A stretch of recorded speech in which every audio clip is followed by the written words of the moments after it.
El Sol es la estrella más cercana a la Tierra. En el otoño de 2003, liberó una cantidad de energía igual a 200.000 millones de bombas atómicas. Esto dio lugar a un maremoto de partículas cargadas de calor que iban a velocidades de más de 9,5 millones de kilómetros por hora. Fue una de las mayores tormentas solares de la historia y alcanzó la Tierra. Fue una de las mayores y más cálidas tormentas de la historia. La energía del Sol que asaltó la Tierra obligó a los astronautas del espacio a resguardarse en las zonas más protegidas de las naves. Hubo apagones eléctricos, las comunicaciones se cortaron y los aviones tuvieron que ponerse a salvo. Fue un huracán de tormentas espaciales. A pesar de que no se produjeron grandes daños, estas tormentas nos recordaron que seguimos viviendo a merced del Sol, ya que controla todos los aspectos de nuestra vida: el clima, la comida y nuestros cuerpos. Vivimos dentro de la atmósfera del Sol. Nuestro planeta y los demás del sistema solar viven bajo la influencia del Sol. Pero, ¿estará cambiando esa influencia? Cada vez es mayor. ¿Perderemos la protección que nos ofrece contra los rayos cósmicos más peligrosos? El confín dentro del que nos protege está encogiendo un poco. ¿Podrá nuestra civilización, que es tan dependiente de la tecnología, aguantar otra supertormenta solar? A veces los efectos son tan graves que pueden llegar a ser catastróficos. Pero, ¿cuándo se producirá la próxima supertormenta?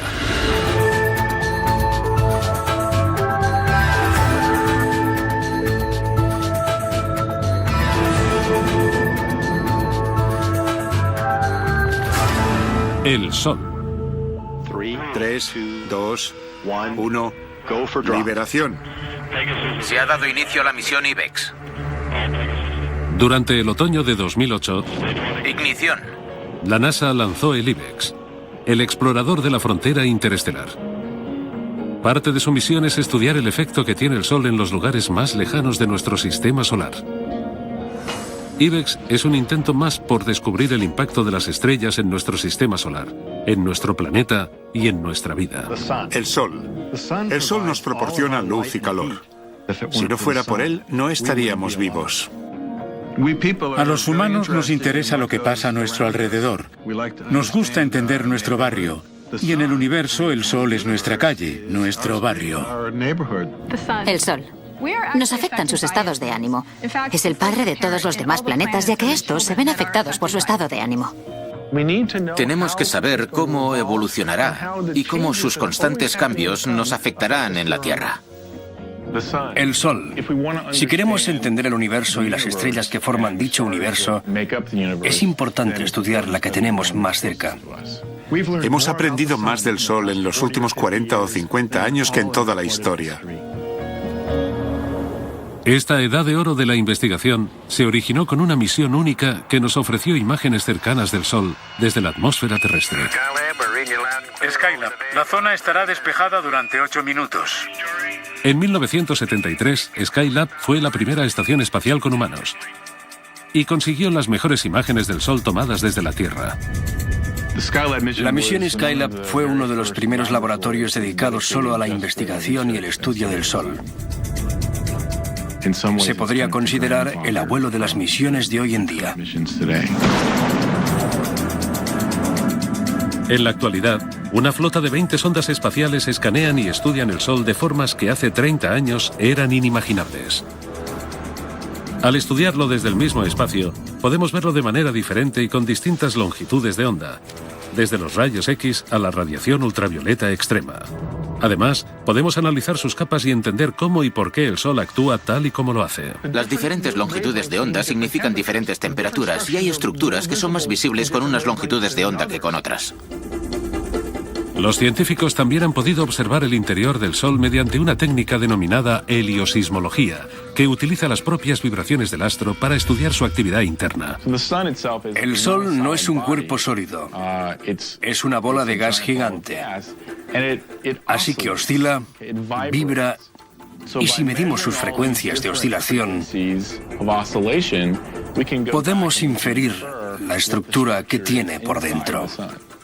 Si observamos el Sol durante un largo periodo de tiempo con buenas cámaras y ordenadores, podemos ver las capas que tiene, ver los efectos de las turbulencias que han creado capas y las corrientes.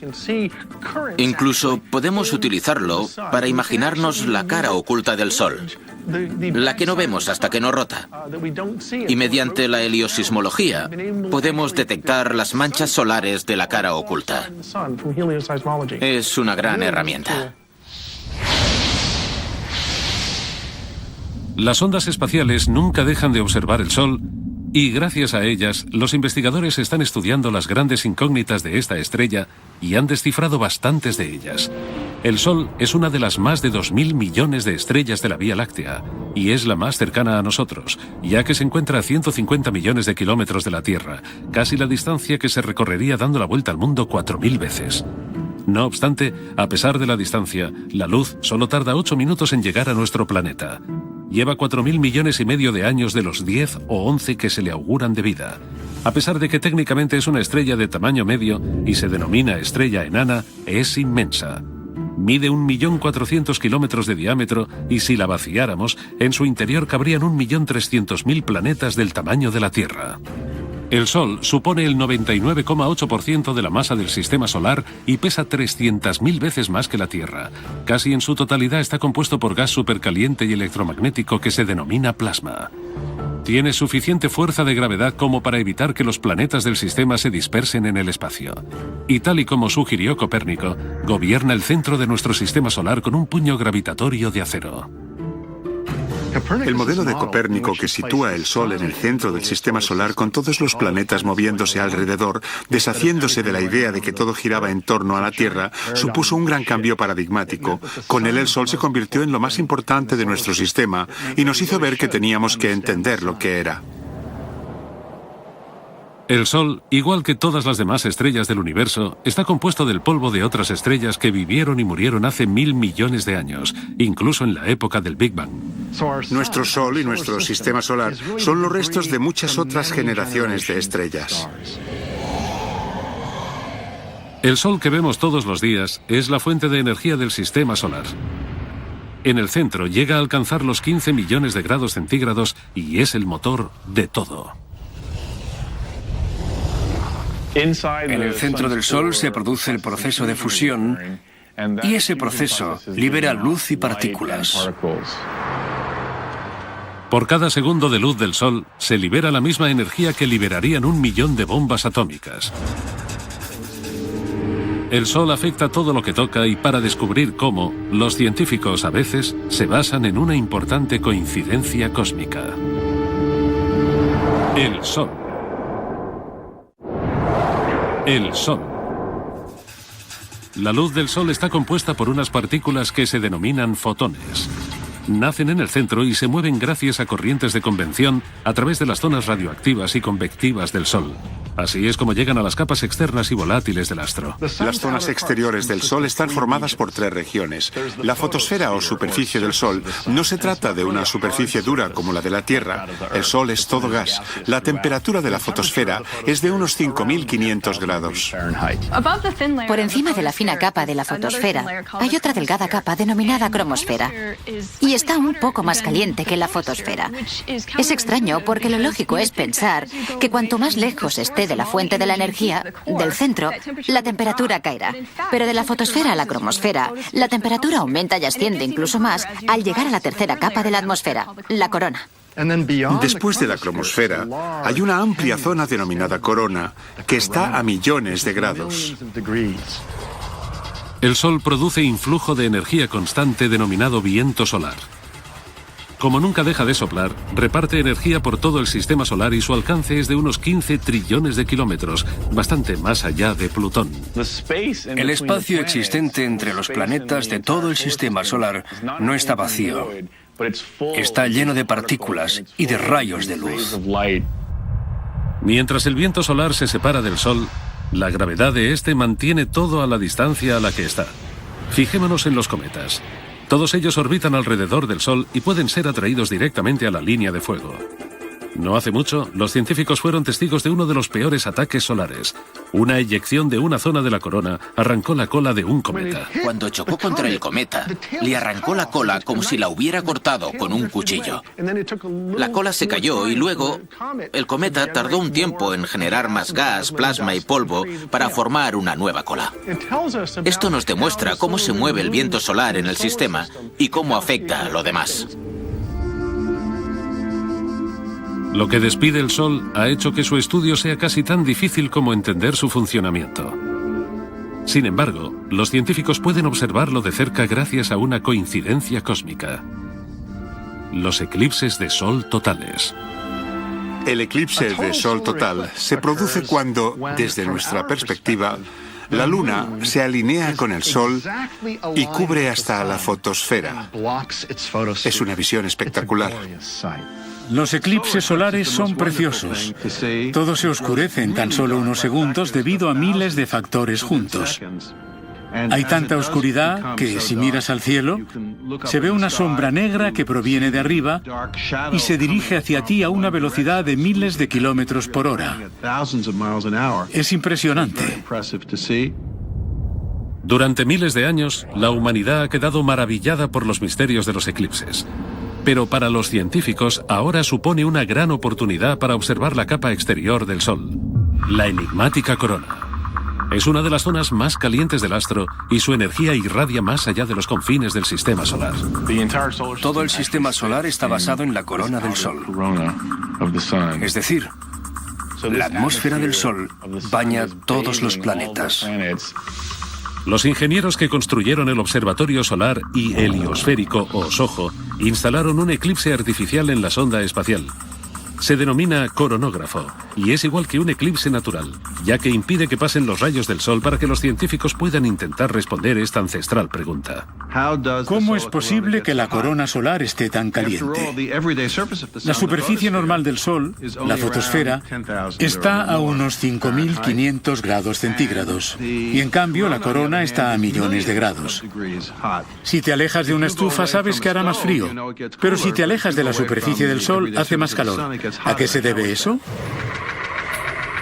Todo tiene origen en el centro del Sol, donde cada segundo casi 700 millones de toneladas del elemento que más hay en el universo, el hidrógeno, se convierten en helio a través de la fusión nuclear y producen una energía que se convierte a su vez en fotones o, lo que es lo mismo, luz. El centro del Sol está muy caliente, a varias decenas de millones de grados.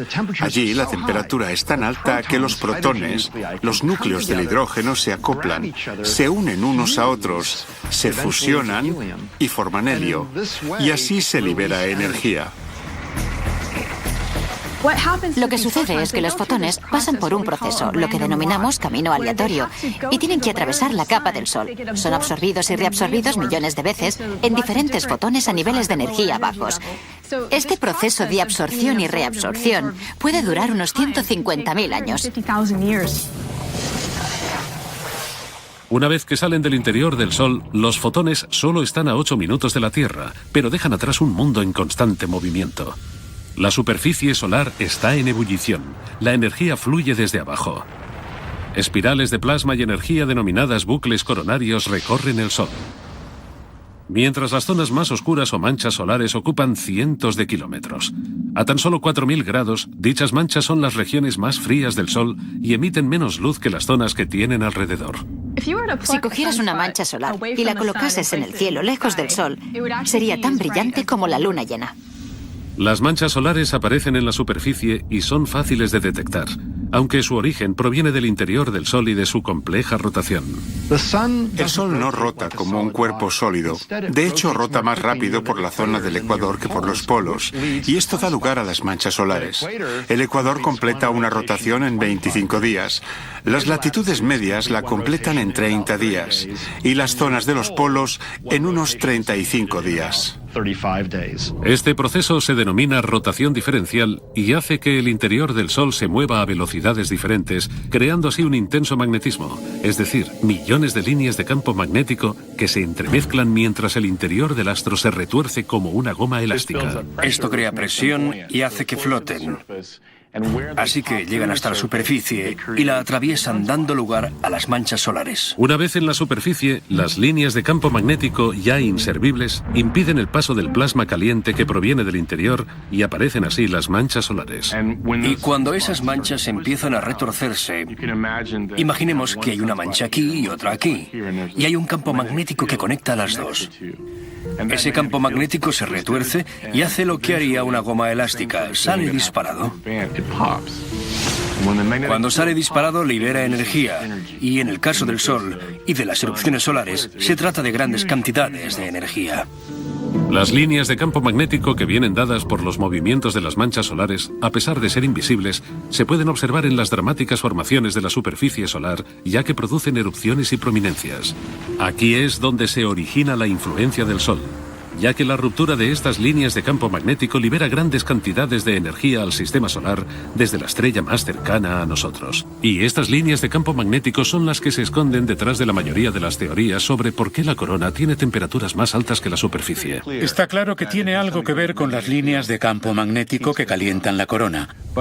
Pero es posible que haya ondas en los campos magnéticos que transporten la energía de debajo de la superficie solar hasta la corona. La sonda espacial Hinoda, que significa amanecer en japonés, se lanzó en 2006 y su misión es estudiar la interacción entre las líneas de campo magnético y la corona.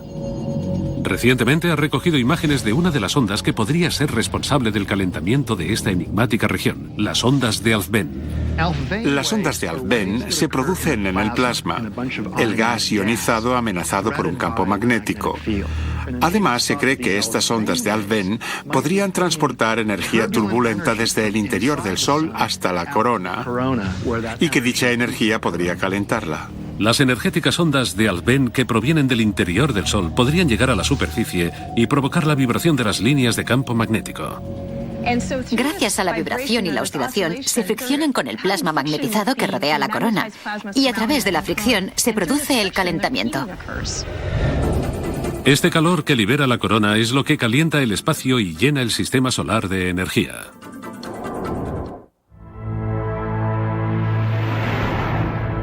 Día tras día, a nosotros nos parece que el Sol es siempre igual, pero igual que la Tierra, el Sol tiene estaciones. El mínimo solar y el máximo solar, dos personalidades diferentes que pueden afectar a la tecnología e incluso en el clima. El periodo de transición entre los mínimos solares se denomina ciclo solar y se trata de un periodo medio de 11 años en el que la actividad solar llega a sus máximos y luego vuelve a empezar.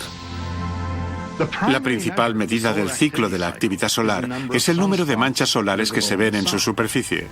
Durante el mínimo solar, el periodo de menor aparición de manchas, la actividad solar es limitada. Cuando las manchas solares llegan a la superficie durante el máximo solar, la energía del Sol llega a más distancia. Cuando hay muchas manchas solares, hay muchas erupciones y eyecciones de masa coronal. El aumento de la actividad solar mejora la conexión entre el Sol y la Tierra.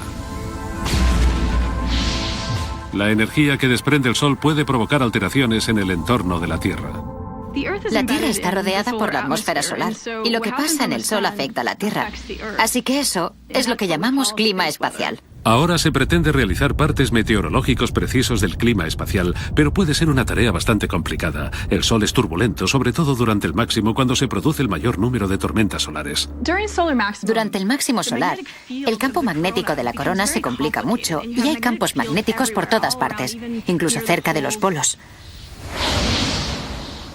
Puede haber eyecciones de masa coronal, erupciones y tormentas solares varias veces al día. Las erupciones solares y las eyecciones de energía cercanas a las manchas solares recaen en el espacio. Como un rayo rápido y poderoso, pueden aparecer en cuestión de minutos y pueden liberar la misma cantidad de energía que 1.000 millones de megatoneladas de dinamita.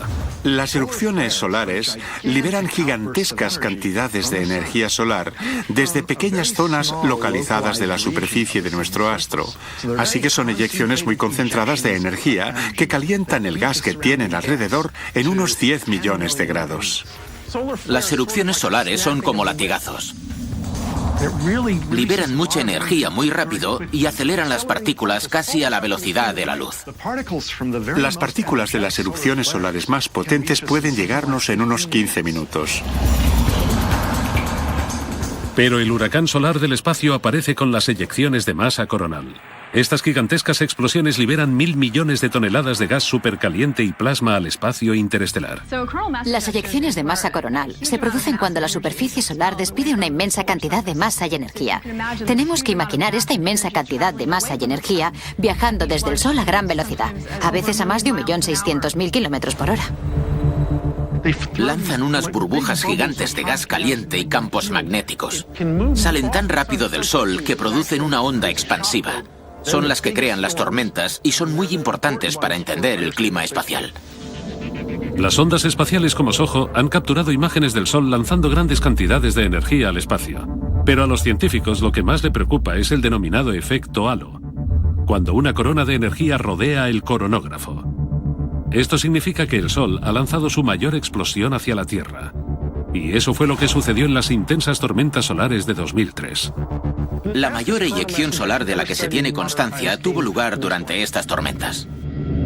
Poco después de la explosión inicial proveniente del Sol, SOHO recibió un bombardero de partículas solares cargadas, protones y electrones, que sobrecargaron la cámara y consiguieron que la imagen no se viera. Lo que ves es una especie de nieve. Se ven como copos brillantes, que son las partículas aceleradas por la eyección de masa coronal chocando contra la cámara de SOHO. Si los astronautas no están preparados para ellas, las tormentas solares pueden causarles bajas, ya que se verán expuestos en unos segundos a la radiación que normalmente se recibe durante un año en la Tierra. Si vamos a enviar astronautas a la Luna y a Marte, es importante poder determinar cuándo se producirán estas eyecciones de masa coronal y estas tormentas. Las partículas cargadas de las eyecciones son peligrosas. Contienen demasiada radiación para un astronauta. El Sol. El Sol. Los astronautas y los satélites no son las únicas víctimas potenciales de las tormentas solares. Las partículas que se dirijan a la Tierra podrían interferir en nuestros campos magnéticos, provocando el caos. Cuando este material entra en contacto con el campo magnético de la Tierra, hace que suene casi como una campana. Cuando tienes un campo magnético y este se mueve, según la física, se crean corrientes. Así que se producirían corrientes eléctricas en la zona exterior de la atmósfera terrestre y estas corrientes podrían causar todo tipo de inconvenientes.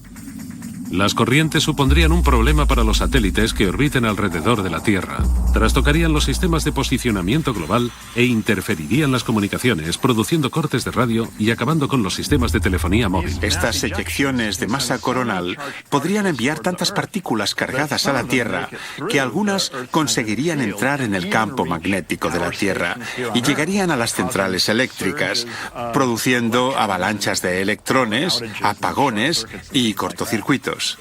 En el peor de los casos, las tormentas solares pueden causar radiointerferencias excesivas y aumentar los niveles de radiación, obligando a los aviones que vuelen cerca del polo a recalcular su ruta. Pero a pesar de que las tormentas de 2003 fueron muy potentes, no tuvieron nada que ver con las que vio el astrónomo Richard Carrington en 1859. Aquello fue una supererupción. La supererupción de 1859 fue increíble porque antes de aquel momento no sabíamos ni que las erupciones existían. Carrington vio un gran flash en el Sol a simple vista. Y para que pudiera verlo así, tuvo que ser una erupción inmensa. Hay constancia de que algunas líneas de telégrafos funcionaron sin electricidad. Es probable que no veamos otra así en nuestra vida. Aunque es difícil asegurarlo, a veces el Sol nos ha sorprendido. Si hoy en día nos alcanzara una tormenta así, según un estudio reciente, 130 millones de personas se quedarían sin electricidad durante meses. La mayoría de las infraestructuras eléctricas, los sistemas de suministro eléctrico del mundo, quedarían inutilizables.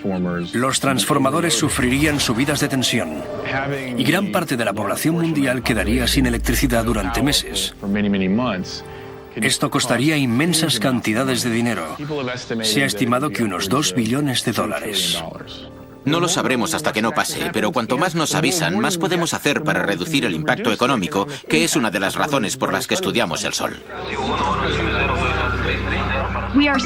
Estamos empezando a entender mejor cómo y cuándo pasan, aunque todavía no podemos predecirlas. No obstante, hay todo un campo que se denomina clima espacial, y gracias a esto podríamos entender, predecir y decir a los astronautas cuándo vienen las tormentas para que se puedan resguardar y poner los satélites a salvo. Las empresas de electricidad ahora podrán actuar si saben que van a pasar estas cosas. Podrán intentar que las centrales no sean tan susceptibles a los daños. Los científicos, desde que se lanzó la misión Estéreo, el Observatorio de Relaciones Solar Terrestres, están más cerca de poder predecir las tormentas. Este par de sondas les permiten ver el Sol en 3 dimensiones. Ahora, cuando una de estas eyecciones de masa coronal se dirige hacia nosotros, vemos todo desde los laterales, así que sabemos la velocidad a la que van, cómo evolucionan y su estructura. En 2011, las sondas Estéreo llegarán al punto ideal. Se quedarán los 2 lados del Sol y permitirán a la NASA tener unas vistas de 360 grados. Así podrán ver lo que viene de la cara opuesta del Sol antes de que impacte en la Tierra. Por primera vez, podremos ver el Sol por todas partes. Y esto nos permitirá ver todo lo que pasa en el Sol a la vez. Así podremos predecir este tipo de tormentas. El máximo solar es duro porque aumenta la temperatura del clima espacial. No obstante, durante el otro periodo del ciclo solar, la época de calma o mínimo solar también tiene sus propios peligros. Cuando se reduce el número de manchas solares, el clima de la Tierra es más frío. 2008 vio el nivel más bajo de manchas solares desde hacía un siglo. Hubo 266 días sin manchas solares. En 2008 alcanzamos el mínimo de manchas solares, pero ahora deberían estar aumentando y no es así. Es decir, esto puede significar que este periodo de pocas manchas solares será más prolongado. Según los científicos, los anteriores periodos en los que se han alcanzado mínimos de manchas solares han hecho descender la temperatura de la Tierra. De vez en cuando, el ciclo de la actividad de las manchas solares parece desaparecer o atenuarse. Esto ya sucedió entre 1650 y 1700. Solo tenemos constancia de unas 50 manchas, cuando normalmente en el mismo periodo de tiempo había decenas de miles. Así que en ese periodo disminuyeron muchísimo las manchas solares. Se denominó periodo de Maunder. El Sol estaba muy tranquilo y eso vino acompañado de temperaturas más bajas de lo normal en la Tierra. En Europa se produjo una mini edad de hielo durante esas décadas. Gracias a la atmósfera del Sol que la envuelve, la Tierra está a salvo de los mortales rayos cósmicos. Y a pesar de que el poder del Sol nos protege, también puede dañarnos. La vida en la Tierra es posible tan cerca del Sol gracias en parte a la capa de ozono. Pero, ¿qué pasaría si nos quedáramos sin ella? Si la Tierra perdiese gran parte de la capa de ozono, la radiación ultravioleta del Sol penetraría a través de la atmósfera y llegaría a la superficie de la Tierra. Las enormes cantidades de rayos ultravioletas de los rayos del Sol eliminarían rápidamente los elementos más básicos de la cadena alimenticia. Nos quedaríamos sin plantas y luego sin animales. Si nos llegasen grandes cantidades de luz ultravioleta, la vida en la Tierra desaparecería. ¿Y qué podría conseguir que la capa de ozono desapareciera? Algo de lo que supuestamente nos protege el Sol, de los brotes de rayos gamma.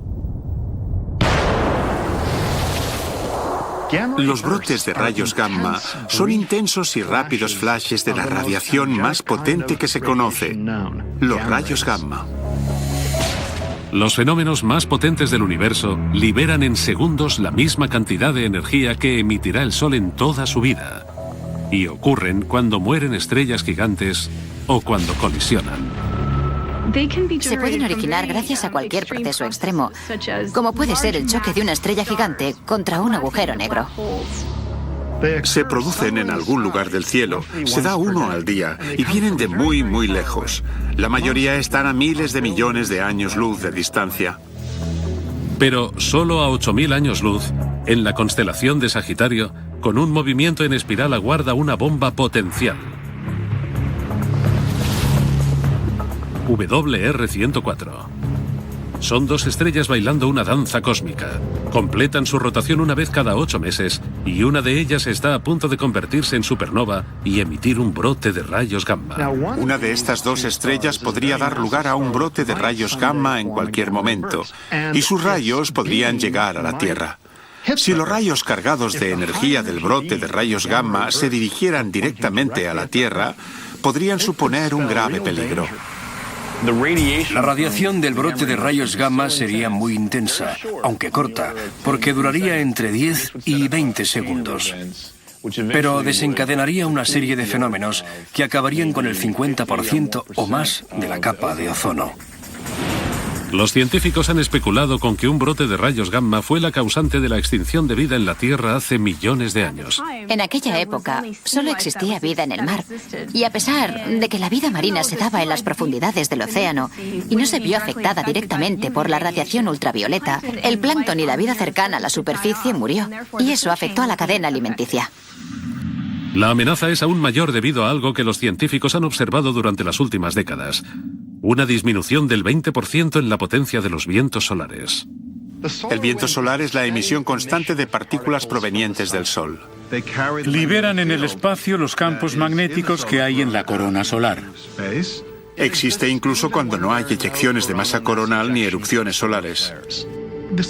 El viento solar continúa soplando más allá de Plutón y forma una especie de burbuja en el espacio interestelar.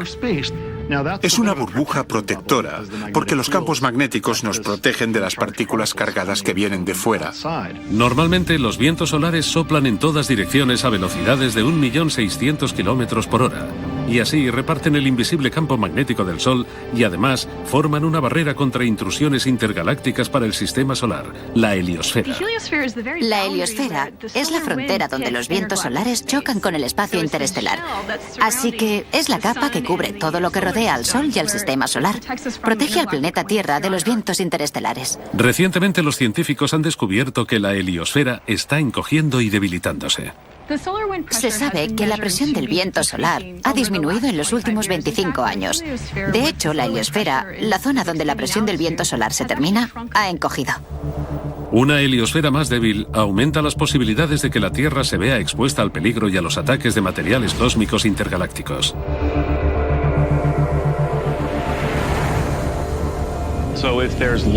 Si hay menos vientos solares, la heliosfera disminuirá y será más fácil que los rayos cósmicos entren en el sistema solar. De hecho, el número de electrones cargados de energía, una pequeña pero importante característica de los rayos cósmicos que hay alrededor de la Tierra, ha aumentado en un 20%. Parece que los electrones de los rayos cósmicos han aumentado, y es lo normal. Si los vientos solares han disminuido en un 20 o un 30% durante los últimos 50 años, la burbuja ha menguado, y lo lógico es que los rayos cósmicos hayan aumentado. Lo bueno es que vivimos en un planeta con una atmósfera y un campo magnético densos. Así que tenemos dos tipos de escudos que nos protegen. Tras miles de millones de años, el Sol y la Tierra han desarrollado el equilibrio perfecto para que la vida sea posible en nuestro planeta. El sistema solar se encuentra en la zona de habitabilidad estelar, ni muy caliente ni muy fría. El Sol nos proporciona la luz necesaria, el calor necesario y la energía suficiente para que exista nuestro planeta y la vida en él. El Sol hace posible todo lo que hay en la Tierra. El Sol es la fuente de alimentación de la Tierra, es decir, toda la energía que produce el Sol calienta la Tierra. Esto da lugar a nuestro clima. Controla nuestro clima.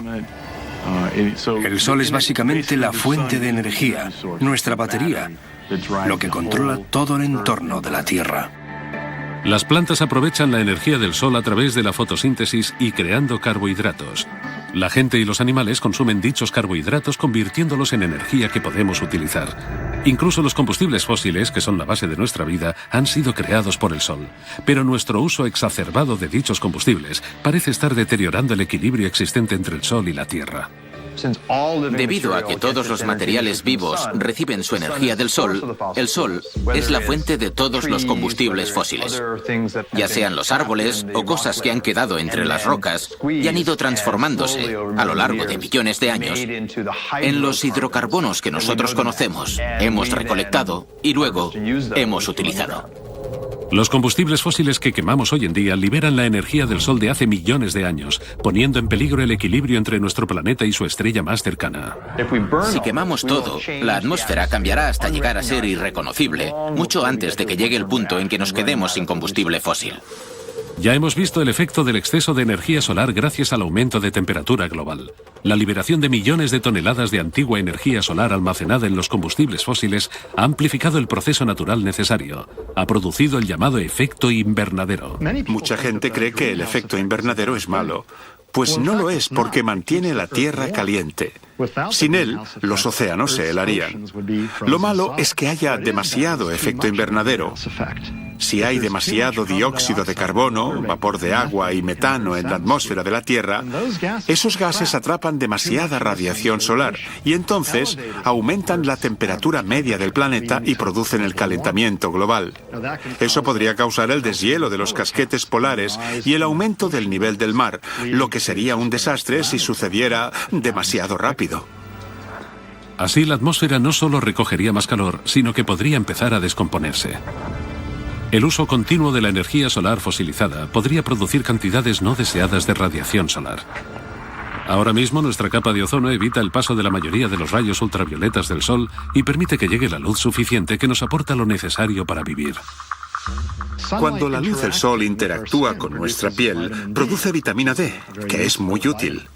La vitamina D nos protege de un gran número de enfermedades, incluidas las enfermedades de corazón y la osteoporosis. Pero aquí también se produce un desequilibrio. Demasiado sol puede alterar nuestro ADN y provocar cáncer de piel. Para mantener el equilibrio entre el Sol y la Tierra que permite la existencia de la vida, habría que reducir el uso de la antigua energía solar y aumentar el de la energía que libera el Sol a diario. En definitiva, el Sol libera 86 miles de millones de megavatios de energía. Es decir, nuestro astro libera en 15 minutos toda la energía que se consume en la Tierra durante un año. Por ello, la explotación de esta fuente de energía ha sido el objetivo de los científicos durante años.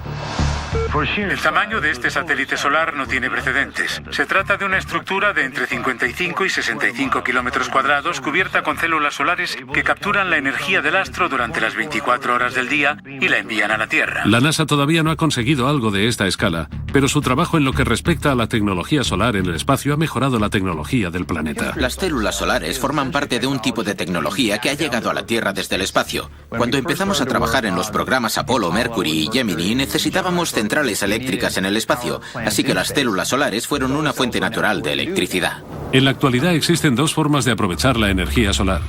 La energía solar térmica, que convierte la energía del Sol en calor, la concentra y con ella mueve turbinas, y las placas solares, que utilizan una tecnología basada en el silicio que convierte su energía en electricidad. También se puede aprovechar de forma indirecta mediante aerogeneradores que capturan la energía producida por el clima, que el Sol ayuda a crear.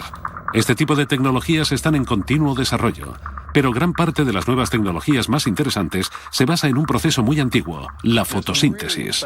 Hemos descubierto grandes beneficios cuando hemos pasado del mundo de las células solares semiconductoras a las orgánicas. Los científicos pretenden imitar a la madre naturaleza y han conseguido crear electricidad de un producto que encontramos en el mercado, las espinacas. Todas las plantas verdes tienen unas moléculas orgánicas, pero las de las espinacas son mejores, donde se puede cultivar ese péptido, esa molécula. Los investigadores colocaron este péptido en una especie de sándwich solar. Lo colocaron entre dos materiales conductores. Y cuando se expone a la luz del Sol, los electrones circulan y se produce corriente, electricidad. Así que las moléculas orgánicas pueden convertirse en pequeñas células solares. Para mantener el equilibrio entre la Tierra y nuestra estrella más cercana, es obvio que tenemos que centrarnos en buscar la forma de vivir con la energía que nos aporta el Sol hoy en día. En definitiva, mientras el Sol brille, tendremos energía solar. Pero, ¿qué pasaría si nos aportase demasiada energía? El Sol. El Sol.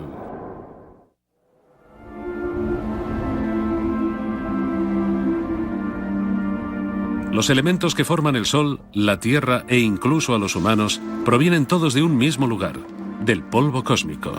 Es decir, de los restos de las estrellas que vivieron hace miles de millones de años, pero tal y como murieron aquellas estrellas, también morirá nuestro Sol. En 5.000 millones de años, el Sol será mucho más poderoso, más brillante y más grande. Llegará un punto en el que el Sol queme todo su hidrógeno. Y cuando pase eso, quemará su helio. En un momento dado, el Sol se expandirá y se convertirá en una gigante roja. Cuando se expanda, será más grande e invadirá el sistema solar. La órbita de los planetas también se expandirá, porque no será tan grande. Durante esa fase, las inestabilidades, que yo denomino eructos cósmicos, harán que la capa externa del Sol se eyecte con suavidad. Las capas exteriores de la gigante roja se irán desprendiendo tranquilamente. Las capas internas ionizarán la nube de gas que rodea al astro y harán que brille. Así que nuestro Sol estará rodeado por nubes de gas brillantes. Formarán lo que se denomina la nebulosa planetaria, que tiene formas preciosas. Algunas son redondas, pero otras se desfiguran y tienen otras formas. Es decir, no son simétricas. Lo que quedará será el centro contraído del Sol, y no producirá energía nueva a través de las reacciones nucleares, porque ya no habrá. Así que seguirá contrayéndose y apagándose con el tiempo. Es muy similar al proceso mediante el que se crean las supernovas, pero el Sol no es lo suficientemente grande, no tiene el tamaño necesario para formar una supernova. Así que en su fase final se transformará en lo que llamamos una enana blanca. Lo que quedará será una enana blanca, que es una estrella relativamente pequeña. Será una estrella jubilada, feliz y tranquila. Será del tamaño de la Tierra. No será más pequeña y se formará una roca muy bien comprimida. Liberará su energía y será cada vez más fría y débil hasta que acabe desapareciendo de nuestra vista.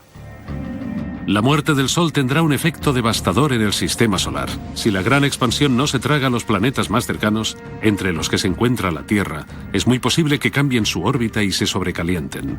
La superficie de la Tierra quedará carbonizada. Seguramente la Tierra se asará sea como sea. Hay que imaginar un Sol 1.000 o 2.000 veces más brillante que ahora. Así que la Tierra se calentará mucho y no será un lugar agradable para la vida. Es posible que se sobrecaliente antes de que muera el Sol, porque el Sol se calentará antes de convertirse en gigante roja y hacerse más grande que la órbita de la Tierra. Se calentará en algún momento y en la Tierra hará tanto calor que el agua hervirá. Los mares se evaporarán y la vida, tal y como la conocemos, dejará de existir. Si quedase cualquier cosa en la Tierra, el Sol se encogería hasta convertirse en una enana blanca y entonces la Tierra se congelaría en vez de calentarse. No será un sitio apto para la vida. Pero eso no sucederá hasta dentro de miles y miles de millones de años. Solo hace unos 50 años que tenemos cohetes y satélites en el espacio, y hablamos de miles de millones de años. Así que como mínimo, habremos viajado por el sistema solar y habremos visto sitios donde la temperatura sea como la de la Tierra ahora, o incluso habremos llegado a sitios que estén más allá del sistema solar. Con lo cual yo no me preocuparía con lo que le va a pasar al Sol en 5.000 millones de años. El Sol nos dio la vida y es posible que nos la quite. A pesar de que la Tierra morirá, de alguna forma lo que hay en ella podrá seguir viviendo. El polvo cósmico que dio la vida a la Tierra y a sus moradores, algún día podrá convertirse en el polvo de estrellas que origine una nueva generación de planetas, estrellas y vida. En el fondo somos polvo de estrella.